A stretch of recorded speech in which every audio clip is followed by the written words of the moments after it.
Student, welcome back to my YouTube channel. आज हम लोग देखने वाले हैं क्लास 5 का 2025 का जो आपके कल पेपर होने वाला है, पर्यावरण अध्ययन यानी एनवायरमेंटल स्टडीज़, उसका रियल वाला पेपर। तो इस वीडियो को पूरा देखें। आपके ये पेपर 80 नंबर का होने वाला है और जो पेपर है वो 2.5 घंटे का होने वाला है। और यहाँ आपको पूरे 80 में से 80 नंबर मिलने वाले हैं अगर आप इस वीडियो को देख रहे हो। अगर कोई भी आप में से आप अगर 5वीं क्लास में हो और आपका पेपर है कल, तो इस वीडियो को ज़रूर देख के जाएं। तो आपके इसमें पहला प्रश्न दे रखा है, अवलोकन एवं दर्जा करना। पहला है, दिए गए चित्र को देखकर बताइए कि आलू के अंदर से क्या निकला हुआ है। तो आपने पढ़ा होगा, तो इसका सही जवाब हो जाएगा ऑप्शन ब, तना यानी स्टेम। और दूसरा प्रश्न, दिए गए खाद्य श्रृंखला के चित्र को देखकर बताइए कि शेर अपने भोजन के लिए किस पर निर्भर है। तो आपका सही जवाब हो जाएगा लोमड़ी। इसके बाद आपके अगला प्रश्न है, दिए गए चित्र को देखकर नीचे लिखे प्रश्नों के उत्तर दीजिए। तो ये आपको चित्र दिख रहा है, चिड़िया का चित्र है। और देखते हैं, चलो दिया गया चित्र किस पक्षी का है। तो ये आपके सही जवाब हो जाएगा चिड़िया का। और ये उड़ने के लिए इसके शरीर पर कौन से अंग पाए जाते हैं। तो इसके शरीर पर पंख पाए जाते हैं। और आपने इस पक्षी को कहाँ कहाँ देखा है। तो हमने इस पक्षी को अपने आसपास बहुत सारी जगह देखा है, अपने घर के आसपास, खेत के आसपास, बहुत सारी जगह पर इसको देखा है। राजस्थान के मानचित्र में निम्नलिखित स्थानों को अंकित कीजिए। जिलों को अंकित करना है, गुलाबी नगरी, तो पिंक सिटी आपके यहाँ आ जाएगी, गुलाबी नगरी। वस्त्र नगरी यानी भिलवाड़ा यहाँ पर आ जाएगा। जोधपुर आपके इस जगह आ जाएगा। इसके बाद आपके संप्रेषण, अभिव्यक्ति या चर्चा, ये थोड़े बड़े क्वेश्चन है। ये सेक्शन आपके 12 नंबर का होने वाला है। ये 3 नंबर का प्रश्न है, हमारे जीवन में योग का क्या महत्व है। तो योग हमारे जीवन के लिए बहुत महत्वपूर्ण है। योग करने से हमारा शरीर स्वस्थ रहता है और योग करने से हम बहुत सारी बीमारियां दूर होती है। तो नियमित व्यायाम और योग करना चाहिए। इसके बाद भोजन को चबाना क्यों आवश्यक है। तो भोजन को चबाने से आपकी पाचन क्रिया नियमित रूप से होती है, जो आपके 8 घंटे में भोजन पच जाता है। वरना ऐसे पचाते हो, फटाफट खाना खाओगे, चबा के नहीं खाओगे तो आपका भोजन पचेगा नहीं और दिक्कत होगी आपके पेट में। तो ये इसका आंसर हो जाएगा। इसके बाद जल का हमारे जीवन में क्या महत्व है। घरों में वर्षा जल को संग्रहित करने का चित्र बनाइए। तो आपके जल का जीवन में बहुत महत्व है। जल के बिना कोई भी इंसान जीवित नहीं रह सकता है, कोई भी मनुष्य जीवित नहीं रह सकता है। जल के बिना हम जिंदगी में कुछ भी नहीं कर सकते। जल है तो जीवन है। तो इसको घर में वर्षा जल संग्रहित करने का चित्र बनाना है आपको, जो आपने बहुत सारी जगह देखा होगा। छत के अंदर एक टंकी होती है और पाइप लगा होता है जिससे पानी उसमें संग्रहित होता है। सारा छत का पानी इकट्ठा होकर उसमें संग्रहित हो जाता है। इसके बाद वर्गीकरण करना। तो निम्न में से जड़ से बनने वाला पौधा है। तो जड़ से बनने वाला पौधा आपको पता है कि आलू होता है, जो जड़ से बनता है। और नवा अचार को ख़राब होने से बचाने के लिए हम क्या मिलाते हैं। तो अचार को ख़राब होने से बचाने के लिए तेल और नमक मिलाते हैं। इसके बाद आपके अपने आसपास पेट्रोल एवं डीजल से चलने वाले वाहनों की अलग अलग सूची बनाइए और आपको इसका सही आंसर देना है। यहाँ पेट्रोल से चलने वाली गाड़ियों का नाम लिखना है और यहाँ डीजल से चलने वाले बड़े बड़े ट्रक होते हैं और ट्रैक्टर होते हैं, ये बहुत सारे वाहन जो डीजल से चलते हैं वो यहाँ लिखना है।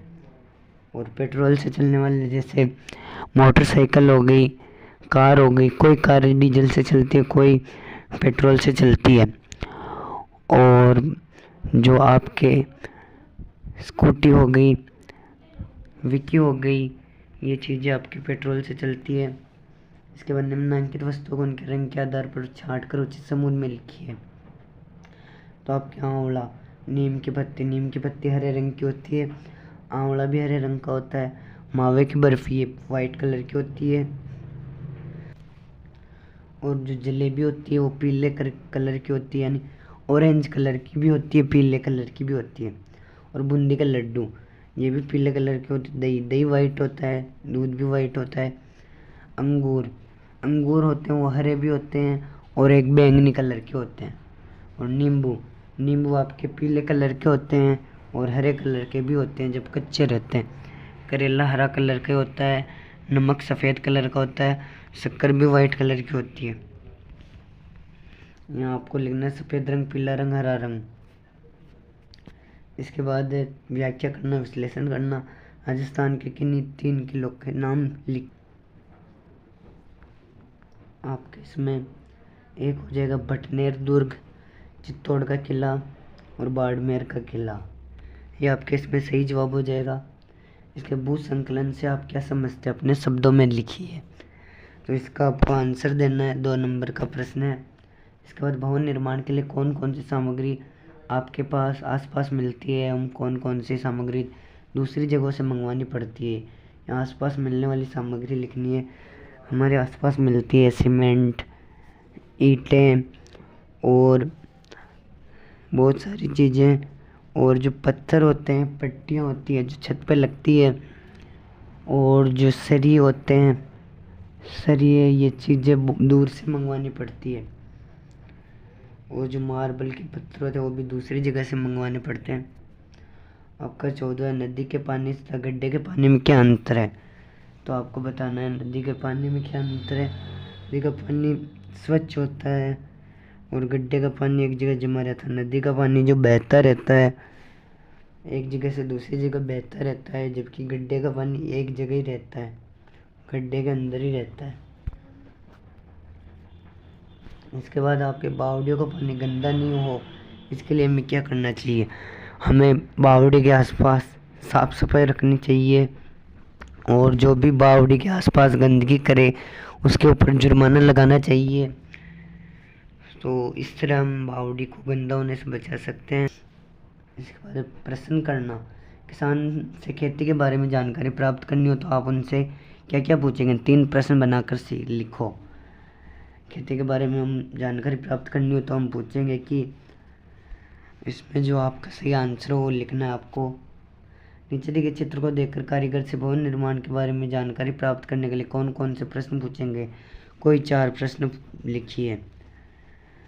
तो यहाँ पर आपको आपके हिसाब से लिखने हैं, आपको जो है वो लिखना है। और ये प्रयोग करना। बर्फीले पहाड़ों पर फिसलने से बचाव के लिए पर्वतारोही किसका उपयोग करते हैं। तो नुकीले कीले वाले जूते, इनका उपयोग करते से आंसर हो जाएगा। चौराहे पर लगी ट्रैफिक लाइट के तीनों रंगों से हमें क्या संकेत मिलता है। जो लाल लाइट होती है वो हमें रुकने का संकेत देती है, और जो हरी बत्ती होती है, हरी लाइट होती है, वो चलने का संकेत देती है, और जो पीली लाइट होती है वो हमें इंतज़ार करने का यानी वेट करने का संकेत देती है, यानी थोड़े समय के लिए रुकने का संकेत देती है। और अगला, वायु प्रदूषण के प्रति जागरूकता के कोई 2 स्लोगन नारे लिखिए। तो आपको इसको लिखना है, 2 नंबर का है। आपका चयन पर्वतारोहण के लिए किया गया, आप इसके लिए क्या पूर्व तैयारी करेंगे, योजना बनाकर लिखिए। तो इसमें आपको आंसर लिखना है। इसके बाद न्याय व समता के प्रति सरोकार, 4 नंबर का होने वाला है। कार चलाते समय निम्नलिखित में से किस बात का ध्यान रखना चाहिए। सीट बेल्ट बांधना चाहिए, सही है। शराब पीकर गाड़ी नहीं चलानी चाहिए, सही है। गलत तरीके से ओवरटेक नहीं करना चाहिए। और उपयुक्त सभी, तो आपके सही आंसर हो जाएगा उपयुक्त सभी। इसके बाद पहाड़ों पर बढ़ते कचरे रोकने के लिए आप क्या प्रयास करेंगे, इसकी कार्य योजना बनाइए। तो आपको इसका आंसर बताना है। इसके बाद एक दूसरे कार्यों का सम्मान व गुणों की प्रशंसा करना। आपके लक्षणों के आधार पर पहचानेंगे कि आपके मित्र को पीलिया रोग हुआ है। मूत्र का पीला आना, आंखों का रंग पीला होना, नाखून का पीला होना, उपर्युक्त सभी। तो आपके उपर्युक्त सभी ये सारे पीलिया के लक्षण हैं। इसके बाद फूंक से हम क्या क्या कार्य कर सकते हैं। फूंक से हम बहुत सारे कार्य कर सकते। फूंक से हम आग बुझा सकते हैं, आग जला सकते हैं। फूंक से हम बहुत सारे गुब्बारे फुला सकते हैं। बहुत सारे कार्य फूंक से कर सकते हैं। इसके बाद हमारे गली मोहल्ले साफ रहे, इसके लिए हम क्या क्या कर सकते हैं। हमारे गली मोहल्ले साफ रहे, इसके लिए हमें करना क्या है।